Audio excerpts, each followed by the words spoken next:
So, I know in my last video that I said that if you were lucky, it might be like a month or two, or maybe like 2 to 3 days before my next review came up. But I just posted my other review was just yesterday. This is a new review I'm posting today. I know they're like really close, but I was able to get this book done within like a day.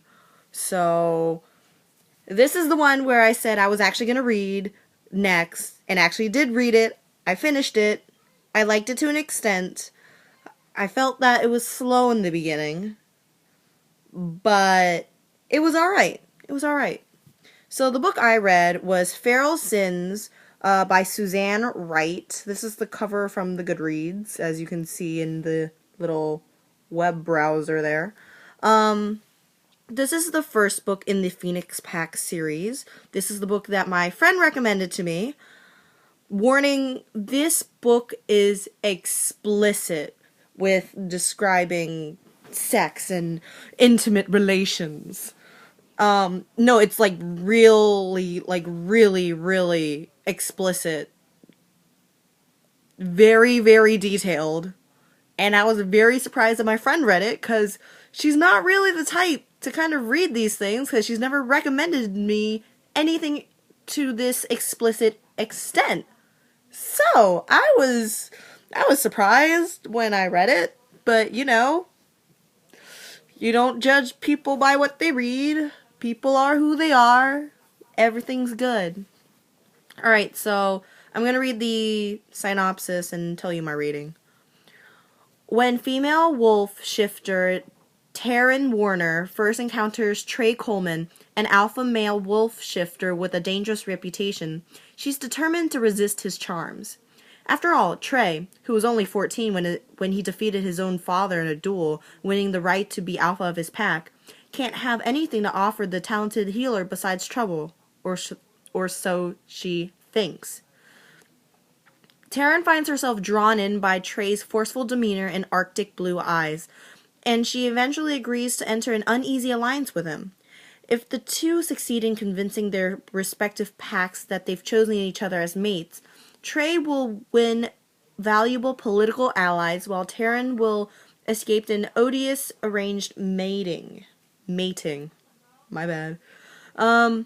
But there are a lot of political pitfalls to this plan, including the very real possibility that the wolf shifters, overwhelmed by their growing attraction to each other, will be unable to maintain the clear heads needed to pull off the deception. Oh God, that was a mouthful. So, I rate this book an 8 out of 10. I mean, it wasn't bad. It was really slow in the beginning, which it was recommended to me by my friend, like, not even a year ago. It was months ago, though. And I had started reading it. And once it started getting slow, I got bored, and I decided to close the book, figuratively speaking, and abandon it for a while before I had to reopen it so my friend would read Beautiful Redemption so that she could not like it and give it to me. I know that sounds really bad, but it's a free book, and I love Jamie Maguire's books and the Maddox brothers. So, that's my justification.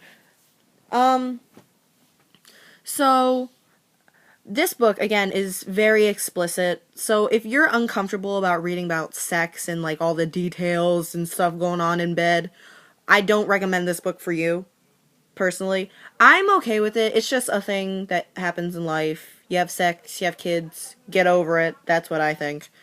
Because everybody does it. Except for people who are asexual. But moving on. So Taryn Warner is this, because in this world, wolf shifters and humans live in harmony, apparently. You don't really hear anything about humans too much. So I don't really know what's going on there with the world. But, she is a wolf shifter, but not really, because she's a latent. Her abilities are latent, so she can't really actually shift into a wolf. She's, like, stuck in her human form, and she has, like, her wolf spirit inside of her like all alive and everything, wanting to like get out and surface and shift and be free and run around and gallop, but she can't. But Taryn can actually like part way shift with like claws and why did I do like this? Fangs and claws and things of that nature. And she also has the abilities of a healer. There are apparently like 3 types of healers. One where you like take the pain with you, one where I forget the other one, and the one where she does where she completely like heals the person and they make a full recovery. And her dad is this big bad like alpha wolf who is the alpha of his pack. So he doesn't like Taryn because she is a Latin and she can't shift or anything. The only reason why he's kept her around and treated her as nicely as he could, all things considered, is because she is the pack's healer and she heals like infinitely well. So he is a guy who's really into alliances and politics, making his like side bigger. And so he offers up Taryn for a alliance, to make an alliance with another pack with this dude named Roscoe.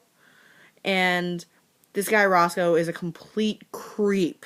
Like straight up, he's a complete creep. Can't stand him at all. And so the guy like beats girls and stuff, forces them into submission because there are dominant and submissive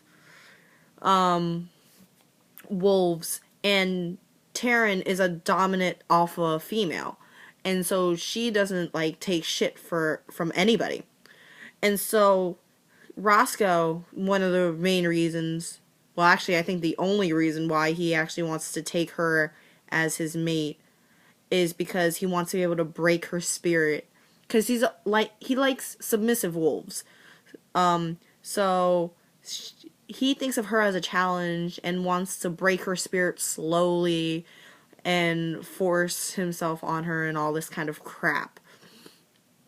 And so her dad is going to let him because he doesn't give a crap about Taryn.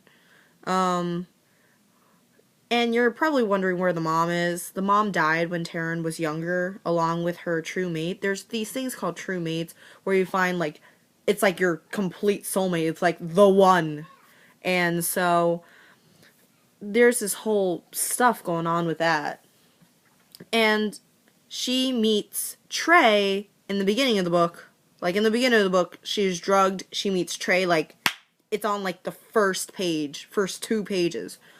And she meets Trey. They make this agreement where they will become like fake mates, and it's like only a temporary mating. And so he can have the alliance with her father, so he can have more wolves to fight against his uncle who's challenging him. Because Trey was a part of this bigger pack called the Bajorn Pack.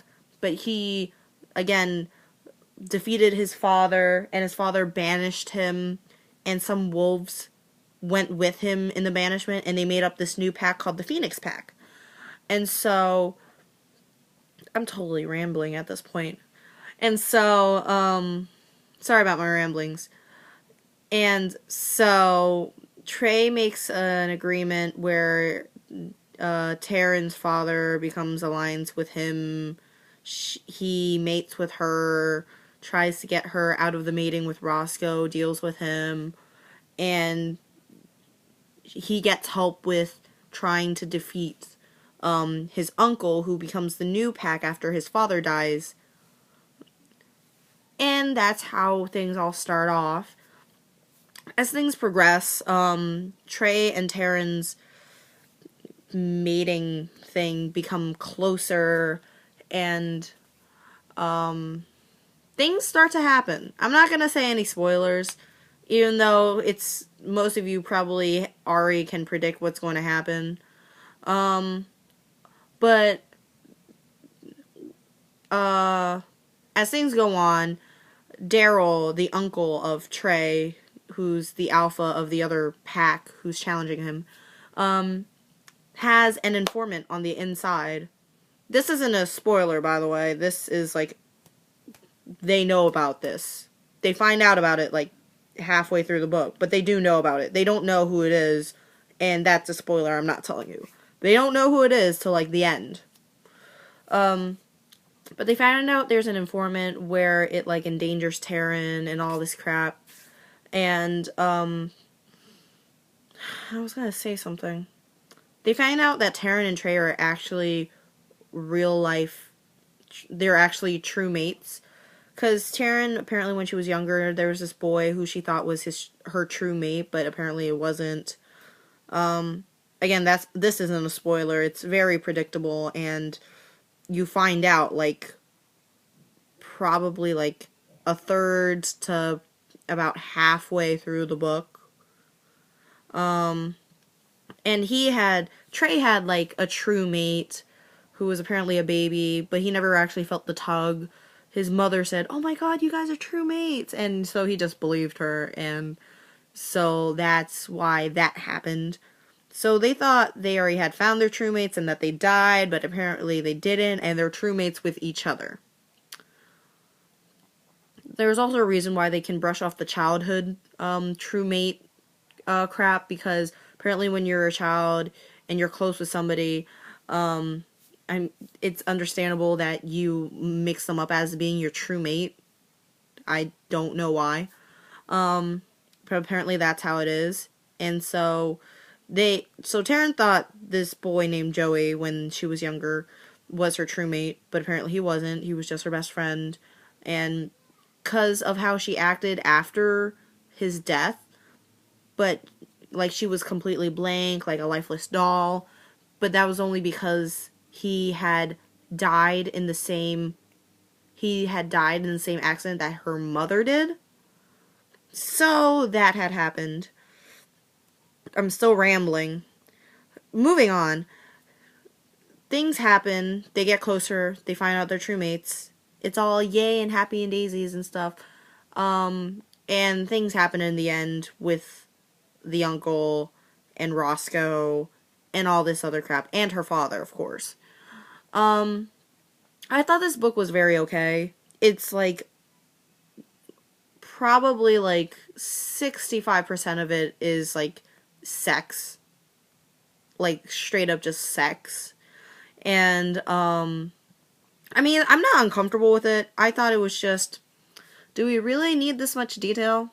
Like, I mean, I know it's an erotica book. I haven't read any of the 50 Shades of Grey stuff, so I don't know what's going on with that and how explicit that is. But I feel like this was, like, very explicit. I don't think I've actually read any books that were, like, explicit like this, like erotica books that were explicit.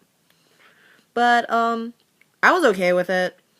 There were some parts where it was very slow moving and boring, and I just wasn't really feeling it, and I was like, how many more pages until I can, like, finish this book? Like, I was really, like, because usually when I'm reading a book and I love it so much, I can just fall into it and do whatever and not have to think about it, like, oh my god, how much do I have left? This one I had to, like, I was, like, actually consciously saying, how many pages left do I have? Oh, I have 20 pages left till the end.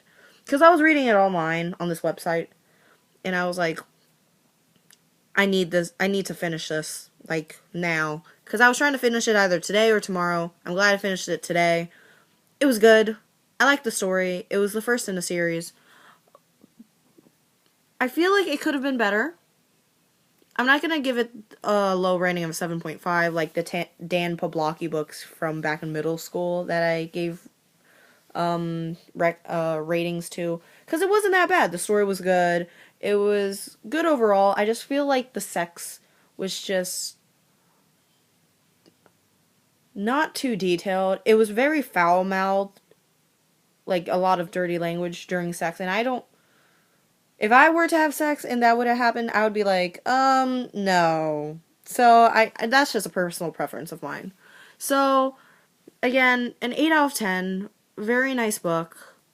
Don't know what I'm going to read next, but I guess I'll see you guys later.